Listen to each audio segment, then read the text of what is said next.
She has to get a mental health assessment. She is working on that presently. So asking the court to dismiss this violation, simply continue her on probation, but full aware that if this results in charges, she's going to be back here. Mr. Bawls? No objection. Then do we have someone from probation? We do, Judge. Agent Reeves from Probation. She's been arrested twice for assault behavior, but no charges have come yet. I've been on her about getting the substance abuse and mental health assessment, which she failed to do, but I wanted it on record that she has at least 30 days to do it. All right, thank you. And you're asking that the violation at this time be dismissed? Ma'am, did you hear the representations of your probation agent? Can you repeat that? Did you hear what your probation agent said? Yes, sir. And you'll receive the necessary assessments in the next 30 days? Yes, sir. From what the court can tell, you've been given a lot of leeway. You are running out of it. You understand that? Yes, sir. All right.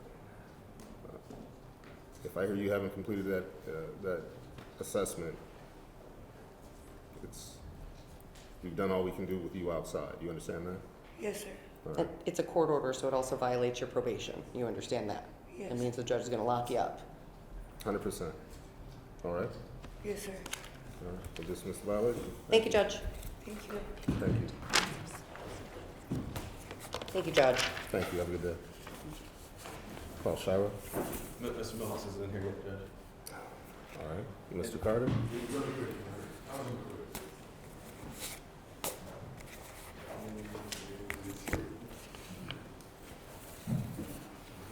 Court calls case number 2453326 FH People versus Emily K. Bradley. Counsel appearances. Morning, Your Honor. John Bawls. Yeah, speaking.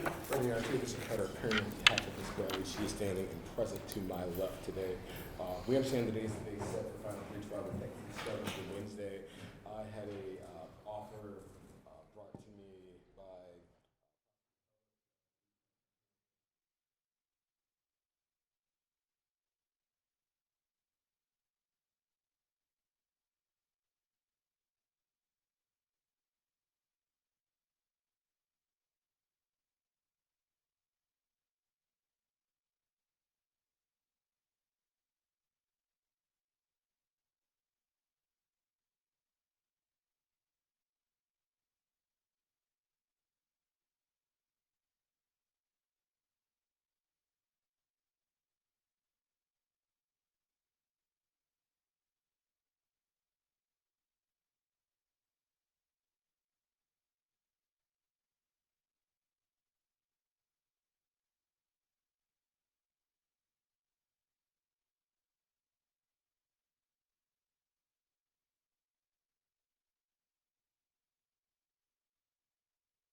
Thank you.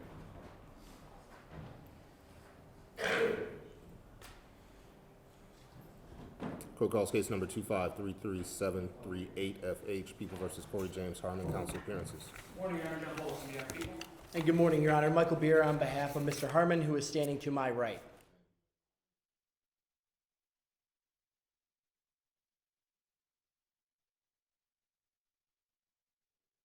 I have, Your Honor. I've gone over it with Mr. Harmon.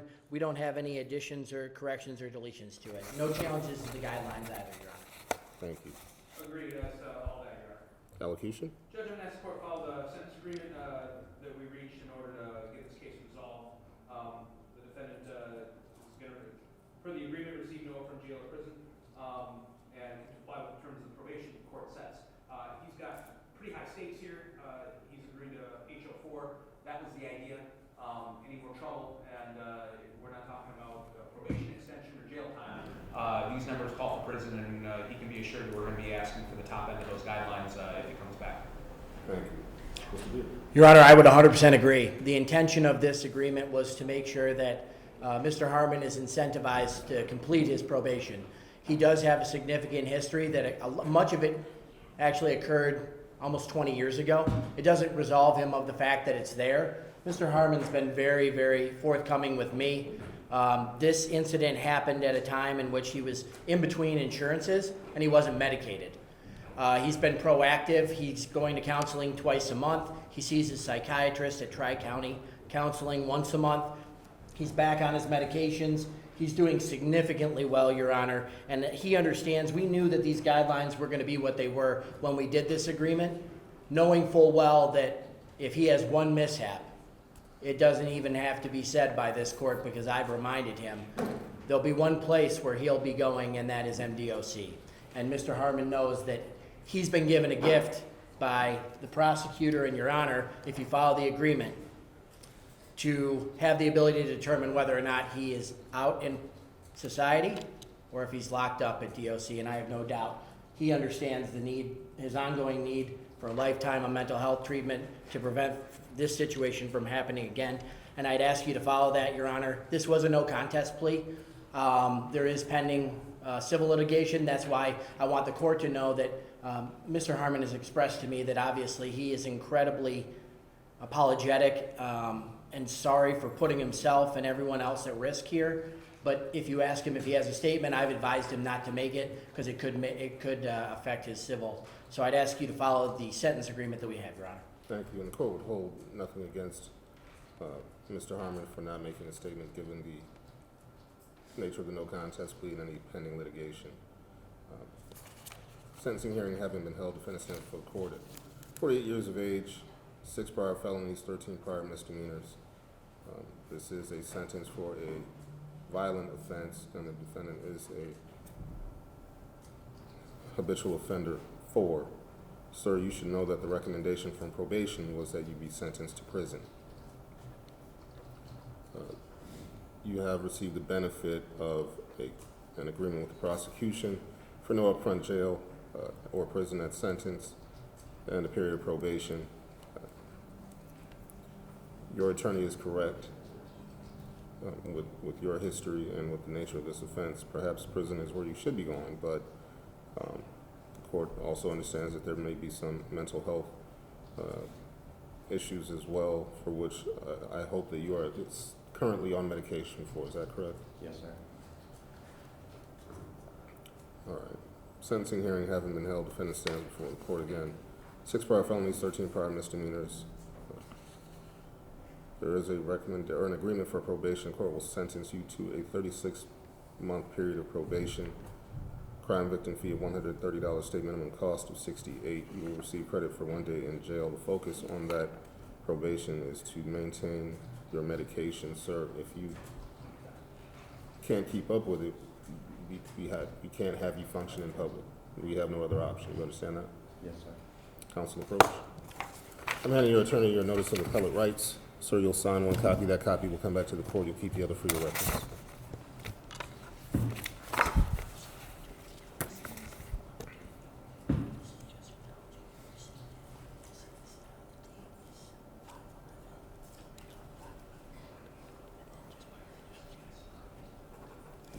And Your Honor, for the record, I have gone over with my client notice of right to appellate review and request for appointment of attorney form. I'm giving him his unsigned copy that he'll take with him, and I'm tendering the signed and dated copy back to the court. May I approach? Please. Thank you. Court has received a signed copy of the notice of appellate rights. Counsel, anything further? Nothing further, counsel. Mr. Polis? Thank you. Good luck to you, sir. And I'll take him over to probation now, Your Honor. Excellent. Thank you so much. Thank you. Have a good day. Court calls case number 2551988 FC People versus James Douglas Shirah. Counsel appearances. Or cross on behalf of the people. Good morning, Your Honor. Harold Milhouse on behalf of the defendant, Mr. James Shirah, who's sitting in the jury box. Thank you. This is date and time set for a sentencing hearing. There are a couple of motions that were filed by both counsel. First, as to Mr. Polis. There was, I'm sorry, Mr. Ross. I apologize. This is my case. I know Mr. Bowls' court. He may not be able to. This was a memo objecting to the scoring of OV6. Yes, Judge. I set forth in my memo, I think that OV6 should score 25 to reflect that the charge was 25 points as opposed to 10, based on that one, and then they read.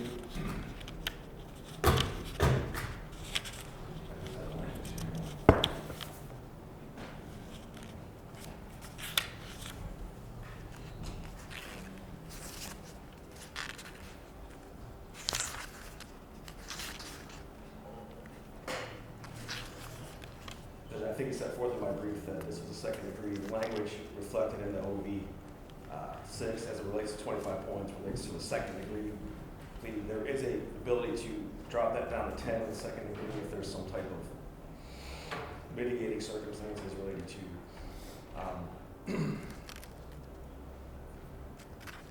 passing that. Hang on.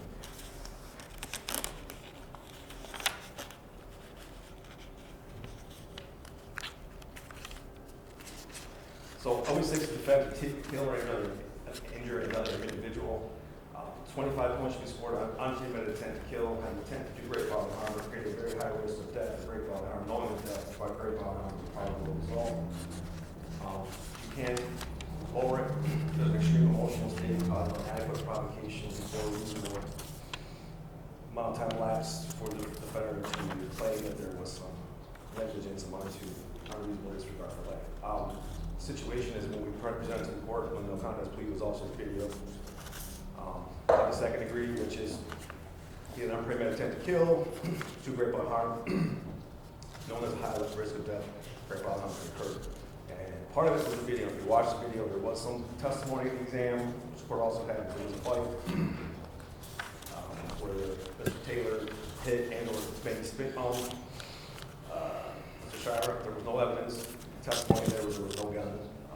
The witness, an independent witness testified to that. And as you watch the video, Mr. Shirah leaves. He's gone just over a minute. He leaves the scene, so he leaves. He got over a minute at that point to drive around the block wherever he drives, and then he comes back and he hits Mr. Taylor full speed.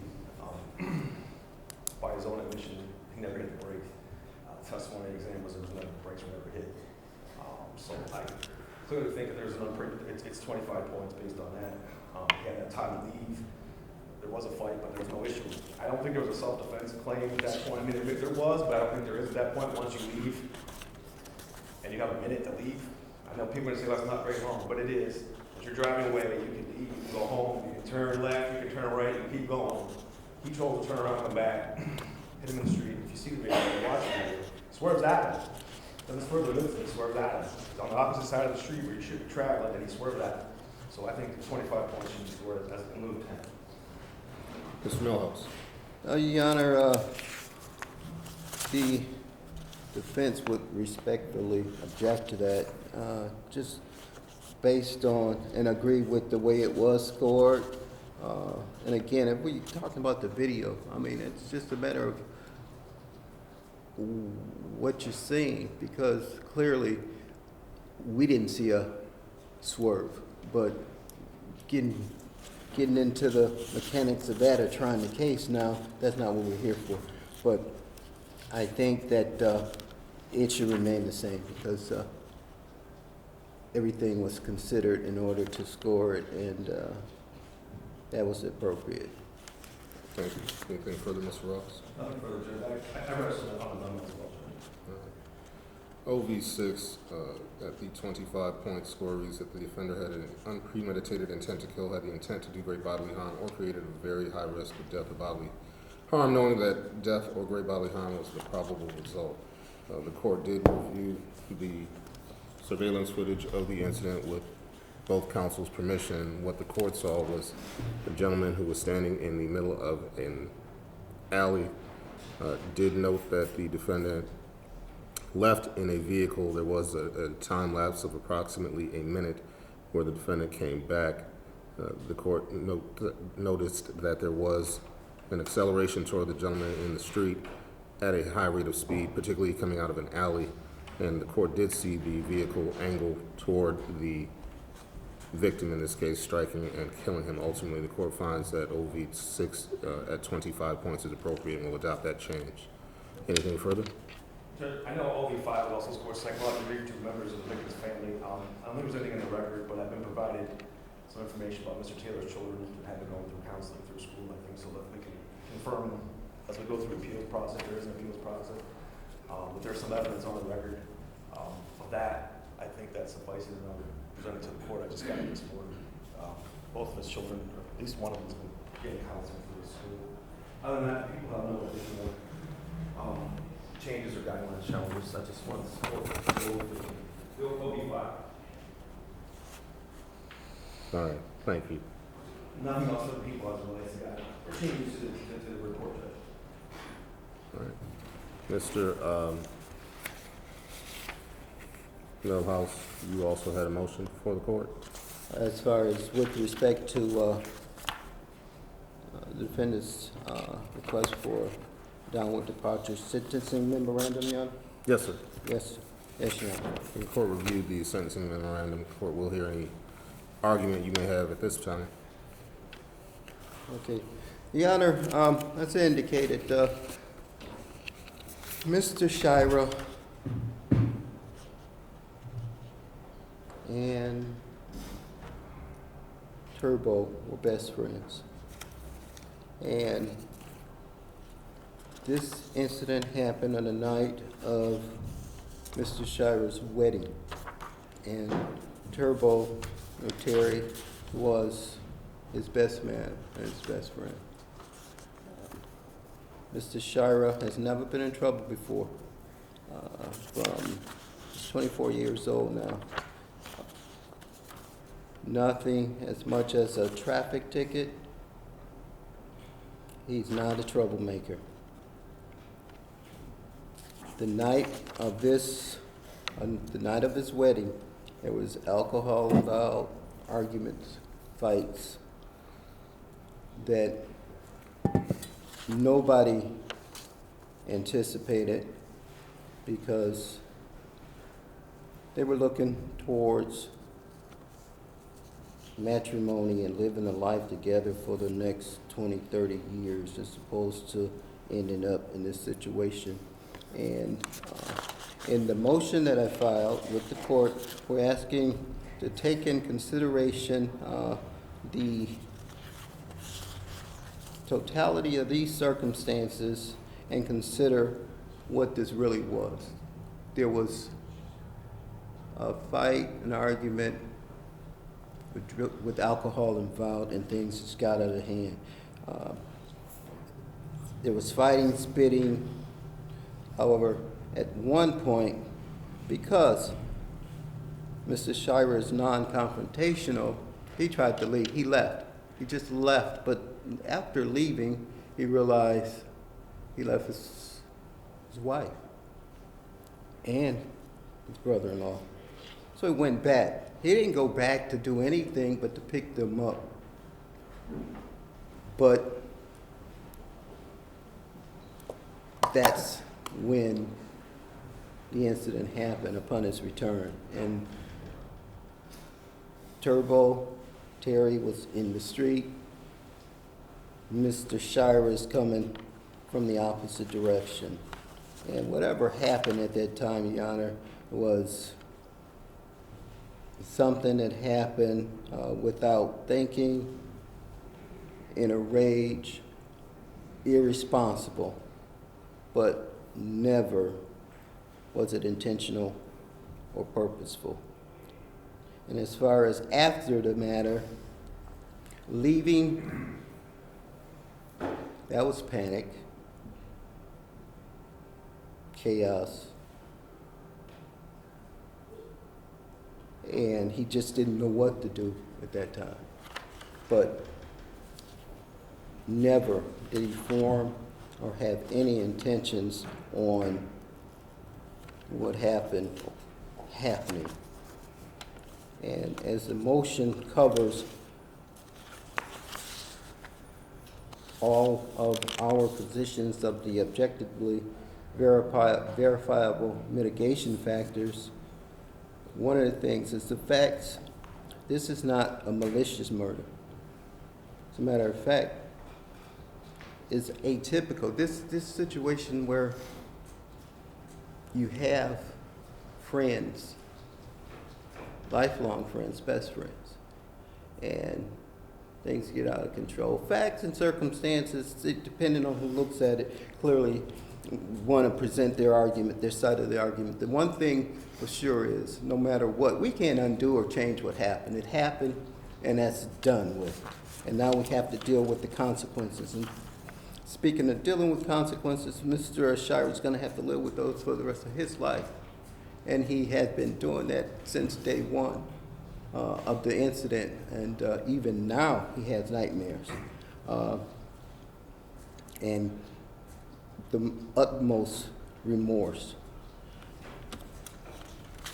And I think that if you take the totality of these circumstances and measure them, they won't equal bringing a life back, but they clearly will show that Mr. Shirah had no intentions on his night ending the way that it did. And we're asking that, based on the brief, not the brief, but the motion and the information provided in it, that you take all those things into consideration when sentencing Mr. Shirah. Mr. Shirah, he's been incarcerated or been in the county jail coming up on 2 years. We see the terms of the minimum guidelines, the range, and we ask the court take it in consideration and find reason to depart and sentence under the minimum of 225 months. Yeah. Thank you. Mr. Ross? The people will object. I'll concede that Mr. Shirah didn't have the record before this, but he went from 0 to 100. And this was his way. And I'm sure at that day he's getting married and getting ready to go get married. He wasn't intending on killing anyone, but he did. He did. And the court addressed a lot of this, and we dealt with the OV6 issue. He had a chance to leave, and he didn't. There was a fight.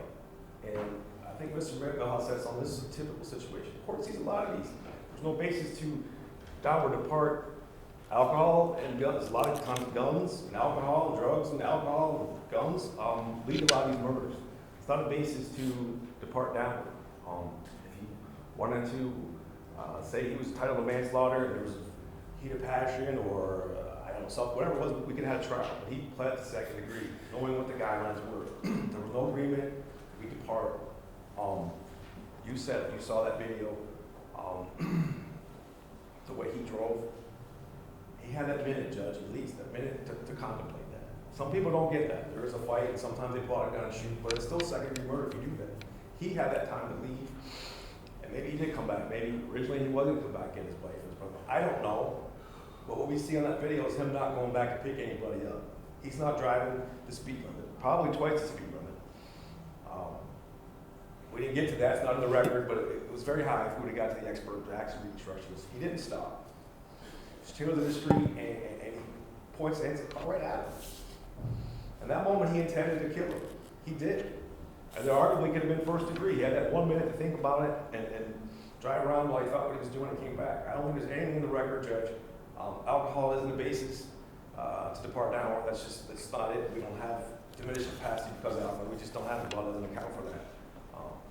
So based on alcohol and an argument, I don't think there's any reason to depart. Sure, he probably didn't mean to do it. I did plan his day saying, hey, I'm going to kill somebody. That's not even how first degree murders anyways. You have to have that time to contemplate. And he did. And he chose to do what he did. And he's here. He did plead guilty.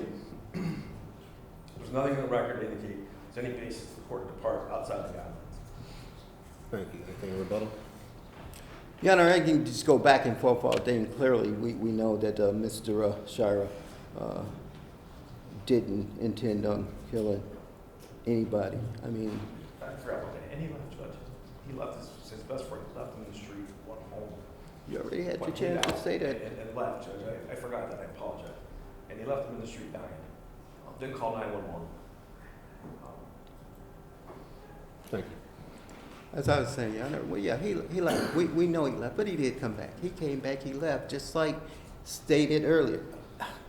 When you have someone who people do things out of panic, they're afraid, they're scared, they're confused. He was inebriated. I mean, you got so many different things. He did come back. And after that, he didn't come back to do any harm to Turbo. He came back to pick up his family.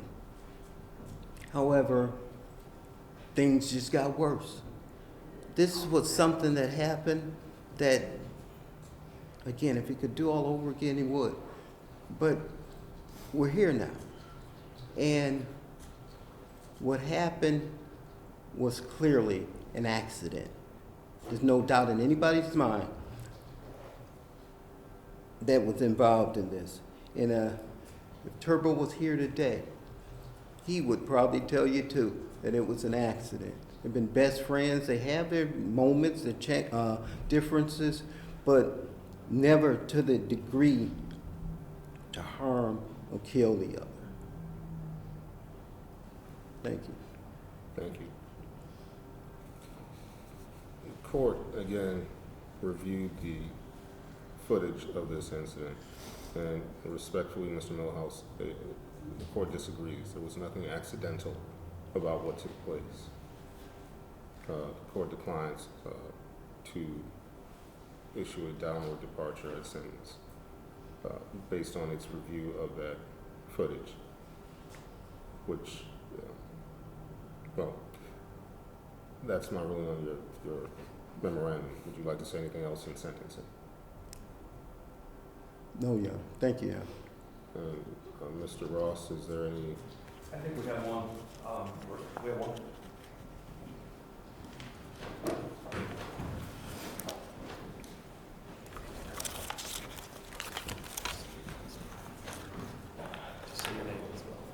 Good morning, ma'am. Can I have you raise your right hand, ma'am? Yeah, just say your name as well. Can I have you raise your right hand? Do you swear affirm the testimony you provide today is the truth, whole truth, and nothing but the truth? I swear. State your name, please. My name is Erin Taylor, Thank you. ERENTAYLOR. Thank you. What would you like to say, ma'am? First off, James, today makes 619 days. Well, I'm sure all of you know who I am. Never did I have to think that I would have to stand up here to try to pull the strength to do this. To think that I have to look at you and try to explain my pain. Honestly, I'm not sure if I'm even going to be able to get through the end of this letter. Let's get started. I remember all the times I went to Terry's house and you sitting at his table and telling him that you would do anything for him and that he was like a brother to you. I remember hearing you telling him so many times how you loved him. I remember when I had video chat him and you were there and how thick you guys got. Crazy, I remember all these memories when I wish that it never happened because then we wouldn't be here. He trusted you. I remember the phone call I got 20 minutes before my life changed forever. He was so happy and said that it was the best night that he's had in a long time and that he was glad it was with you. I also remember the call saying he was hit and I needed to get there now. I remember hitting the corner and seeing all the cops, the fire trucks, the ambulance. I remember jumping out of the car before it stopped and running so fast to get to him. But when I got to him, all I could see was blood. His chest cut open where mine and my two sons' names were. I will never forget standing there and watching him start turning blue when they started doing CPR. I was trying to get to him, but they kept pushing me away. I remember screaming for him to wake up, but he wouldn't move. I know my youngest son remembers because he was there and all he could hear was my screams as well. He was hiding in the back seat of the truck. Do you know what that's like to not be able to be with your loved one as they're lying there dying? Do you know what it's like to try to help your kids, to try to come out of this? We have to remember this. Washing his blood down the driveway because they don't do it. The whole cigarette and the lighter, his shoes being in different spots. I remember your brother Josh showing up and crying and telling us how sorry he was. I remember parts of the car in the road. I'll never forget the officers when they walked up and told me he was gone. I will never forget This, how did you ever say you loved him, or how did you call him a friend when you decided to play God and took his life and left him there? The first thing, you didn't have to come back, but you did. We will try our best to get through this and stay strong, because I know he wouldn't want to see how much pain this has caused. What's crazy is the next day was the 31st, my oldest son's birthday. Now none of that will ever be the same. He was so mad at God for taking him. The crazy part is, how do you even explain that to him? Terry had a main impact on so many people's life. I know that was my twin, that was my backbone, and now he's gone. He's laying 6 feet down in the ground, and all we have is his memories, his photos, his children. They got left here. Marciana, Royce, River, Ryder, the 2 that passed away, Bishop, Heaven, Zachary, Miles, who looked at him like a father figure. So how do you forgive? How do you forget? How did your wedding night turn into this? Mind you, he was in it. This all don't make sense. This all has messed up so many lives and families. Never would have I ever thought, out of all people, you would have ever been the one to do this. Crazy part is that everyone got to tell their side of the story but Terry, and that's not fair. I will forever carry on his name, and so will his kids. We will forever listen to his music, share his photos, and tell his story. As I'm standing here today, I have his rosary on, and I know God gained another amazing angel, and I know he's with me here today. How did you think he died on impact, when really he lied there bleeding out? Why did you have to go this far? I guess the main question is why. To your family, it's sad it had to come to this. Now such young souls are gone and ruined. But honestly, I hope they throw the book at you. You get what you deserve, because was it worth it? I do hope one day you do find peace, as I'm sure I can speak for the whole Taylor family. We probably never will. We all have to fight through this and look at these children and do the best we can. And there was no remorse, and you never looked back. You know that he was still, did you still know he was alive? Anyways, I'm not gonna sit here and try to paint a picture for you when I'm sure you don't even care. One last thing I will say to my very last breath, forever 29, long live Terry, justice for Terry. Thank you. Thank you. Anything further, Mr. Ross? Judge, I think Ms. Taylor summed it up. Mr. Shirah's probably gonna get out sometime. He's a young kid, and whatever these guidelines are, he's gonna get out. Mr. Taylor's kids are gonna grow up without a father, they're gonna grow up with a sister, brother, sister, uncle, parent. I think the top of the guidelines would be appropriate. Thank you. Mr. Millhouse? Honor, anytime a person appears before the court under circumstances, such egregious circumstances, anytime a life is lost, it's sad, egregious, and serious. This one here is by far something other than straight up murder. This one, you have people involved that knew each other, best friends. It's unfortunate that there was an argument, circumstances that resulted to the ultimate price. And Mr. Shirah will have to deal with that for the rest of his life. And it hasn't but been one easy day since then. And it's not going to get any easier. The facts are what they are, but it doesn't give cause for the court to go and sentence toward the high end of the guidelines. If that's the case, I would say when you're dealing with guidelines and trying to figure out where you should fall, anytime you're dealing with a murder case or loss of life, you can't undo it, so you might as well sentence. Don't even have a range. Just keep it at the high end, whatever that could be, life, 20 years, 30 years, 40 years. That's why you have this. And if you take the totality of these circumstances into perspective and weigh them, and there's just no way that if we're allowing the range of these guidelines to be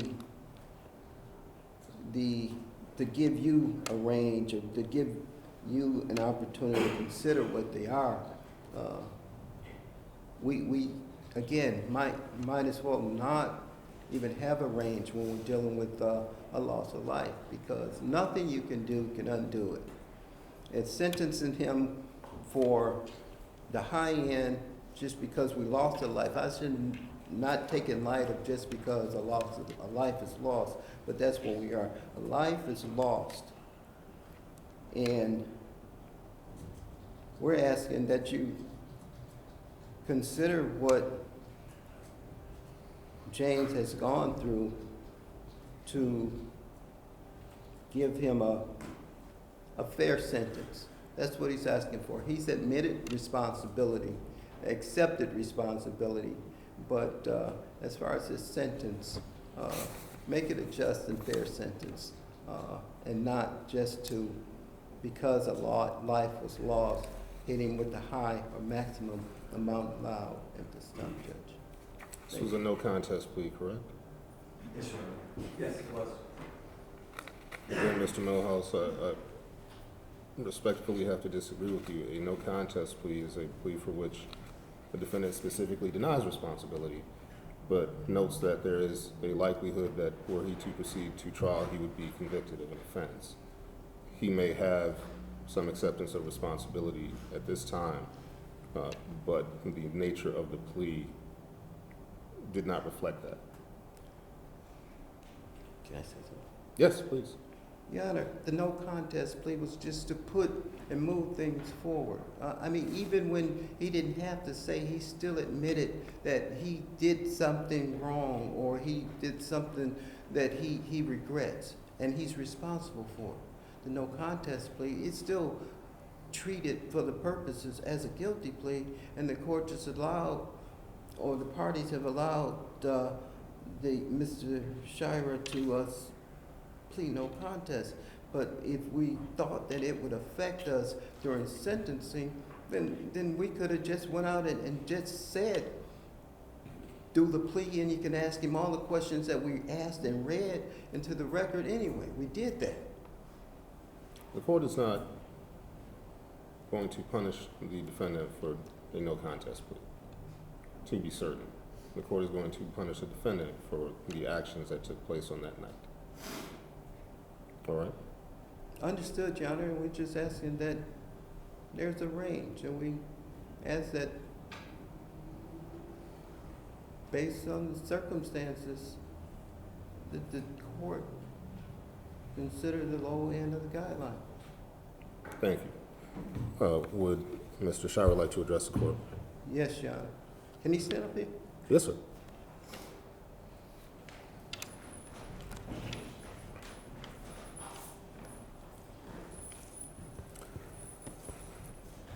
Mr. Shirah, can I have you raise your right hand? Do you swear or affirm the testimony you provide today is the truth, whole truth, and nothing but the truth? Yes, Your Honor. State your name, please. James Shirah. Thank you, Mr. Shirah. What would you like to say? As everyone knows me, as the crime that was committed on August 30th, 2024, I understand that that would be the face of me for the rest of my life. But prior to that, I had nothing to do with any criminal activity, not a gang member, not a criminal, certainly not a killer. The only thing that I can do for the rest of my life is express my apologies and remorse to the family of Mr. Terry Taylor. I will forever be sorry. It was not intentional, and as I've heard throughout the entire time of today, what it looks like, and it can look like anything it wants to, but I know what truly happened that night. It was not intentional. That was my best friend. I spent every waking moment with him riding dirt bikes, riding quads, working on cars. Turbo was my best friend. I looked at him as a big brother. I understand that that's not going to bring him back, and I understand the words that I say today is not going to bring him back. But I accept full responsibility for my actions that night. I am truly sorry to the family. The only thing that I ask is to just be lenient. That's it. Thank you, sir. Thank you, Your Honor.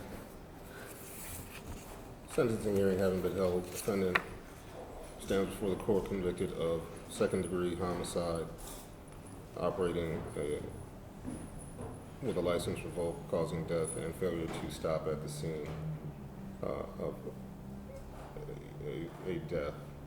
There is no prior juvenile record, no prior misdemeanors, no prior felonies. Mr. Shirah, I believe that you are not a criminal. You are, however, a killer. Not kidding, right? The charge that was brought upon me today and the charge that I put out today does not define my name, does not define me as a man. It will not define my future. Sir, the fact that there is a person who is no longer, don't interrupt, the fact that there is a person who is no longer here means that you are a killer. You killed someone.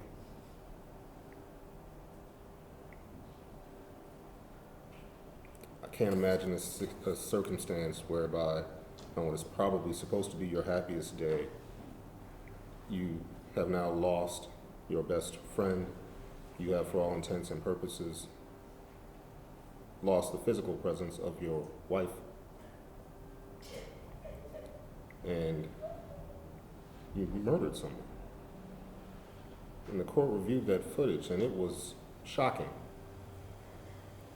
to say the least.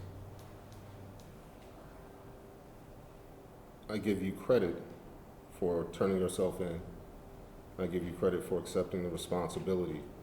This is part of it, accepting the responsibility.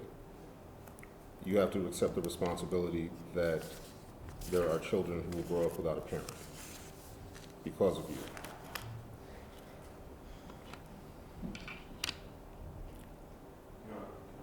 You may. I take responsibility for that. And I will, as long as I live on, his name will continue to live on, just like along with their family. Like I said, will express the utmost remorse and apologies to the family for the rest of my life. For the rest of my life, I'm completely in debt to them. The only thing that I ask is don't go above the 225 months, please. Your Honor. Thank you. The court is going to go above 225 months.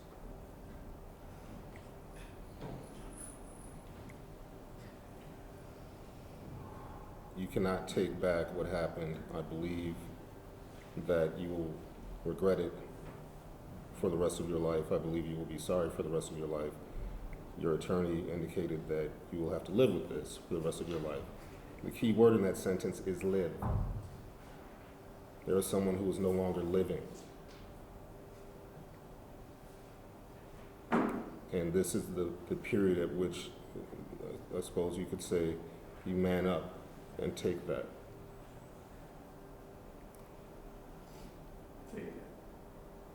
Yes. I take it, but as I said, it was not on purpose. It was not intentional. I don't believe that you set out that morning seeking to kill someone. I didn't seek out at that moment to kill anyone either. We disagree. I came back to pick my family. You should have done that. Sentencing hearing having been held, defendant stands before the court. No prior felonies, no prior misdemeanors, 24 years of age. This is a homicide, sir. The grace that you were shown, or that you're asking the court to show, was reflected in this matter being amended to second-degree murder and not open murder, for which you could have served a sentence of life without parole. You will get out. You will be, you will have lots of time left in your life. Simply put, the victim in this case doesn't have that. And that has to be, there has to be a consequence. You are sentenced to 30 years to life with credit for 618 days. You will receive credit for 618 days, there is a crime victim rights fee of $130 and $204 state minimum cost. There is restitution, Mr. Ross? None submitted, Judge. If something comes up, I will notify the court, but I've asked the family, I don't think we have anything. I think, You're asking bills that- are covered, so there will be a restitution. I'm sorry, there won't be? There won't be, Judge, no. All right. The court will not address restitution. Presumably, if there is an issue, that will be handled by other means. Counsel approach.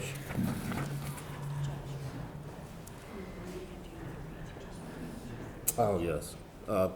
Strike that. Amending the sentence. The court cannot issue a 30 years to life sentence. Court will issue a sentence of 30 to 40 years. Again, credit for 618 days. I'm adding your attorney your notice of appellate rights, Mr. Shirah. You'll sign one copy. That copy will come back to the court. You'll keep the other for your records. Was it 30 to 40, or I didn't hear what you said? 30 to 40, yes. I think we have to do. You have to do more. Do 2/3. Yes. 45.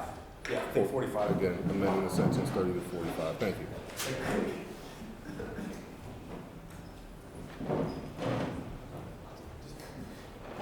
And with respect to count 2 and count 3, the court will sentence as to count 1, 10 to 15. I'm sorry, count 2, 10 to 15 years. Count 3, 10 to 15 years. With credit for 618 days on all counts to be run concurrent.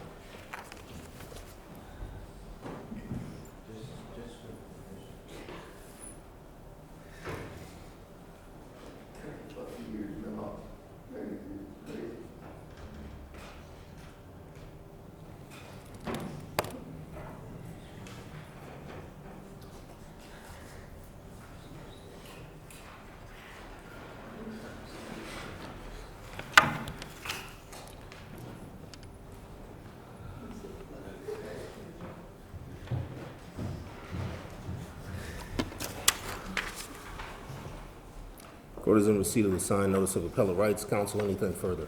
Nothing else on the Judge, thank you. Mr. Judge, Miller?